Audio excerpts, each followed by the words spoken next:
ఇండస్ట్రీలో హీరోగా ఎంతో మంచి గుర్తింపు సంపాదించుకున్నటువంటి వారిలో నటుడు జగపతి బాబు ఒకరు. ఈయన ఎన్నో అద్భుతమైన కుటుంబ ప్రేమ కథ చిత్రాల్లో నటించి ఎంతోమంది ఫ్యామిలీ ఆడియన్స్ని సొంతం చేసుకున్నారు. ఇలా హీరోగా ఒకానొక సమయంలో ఇండస్ట్రీలో ఓ వెలుగు వెలిగినటువంటి జగపతి బాబుకి క్రమక్రమంగా అవకాశాలు తగ్గిపోవడంతో పూర్తిగా ఇండస్ట్రీకి దూరంగా ఉన్నారు. ఇలా ఇండస్ట్రీకి కొంతకాలం పాటు దూరమైనటువంటి ఈయన తన సెకండ్ ఇన్నింగ్స్ ప్రారంభించారు.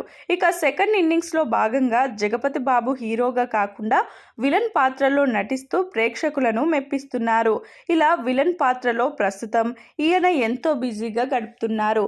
హీరోగా సినిమాలు చేసిన దానికన్నా విలన్గా చేయడంతోనే నాకు మంచి పేరు ప్రఖ్యాతలు వస్తున్నాయని, డబ్బు కూడా ఎక్కువగానే సంపాదించానని పలు సందర్భాల్లో తెలియజేశారు.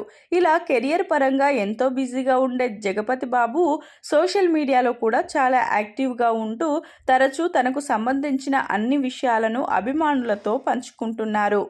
తాజాగా ఈయన సోషల్ మీడియా వేదికగా మరొక పోస్టు చేశారు. తాను కనుక సినిమాలోకి వచ్చి ఉండకపోతే ఖచ్చితంగా సూపర్ పోలీస్ అయ్యేవాడినని తెలిపారు. ఇప్పుడున్నటువంటి సూపర్ పోలీసుల లాగా నేను కూడా ఆ లా అండ్ ఆర్డర్ను గడగడలాడించేవాడిని, మీరేమంటారు అంటూ ఈయన పోలీస్ డ్రెస్లో ఉన్నటువంటి ఫోటోని షేర్ చేస్తూ ఈ పోస్ట్ చేశారు. ఇక ఈ పోస్ట్ సోషల్ మీడియాలో వైరల్గా మారడంతో అభిమానులు క్రేజీ కామెంట్ చేస్తున్నారు.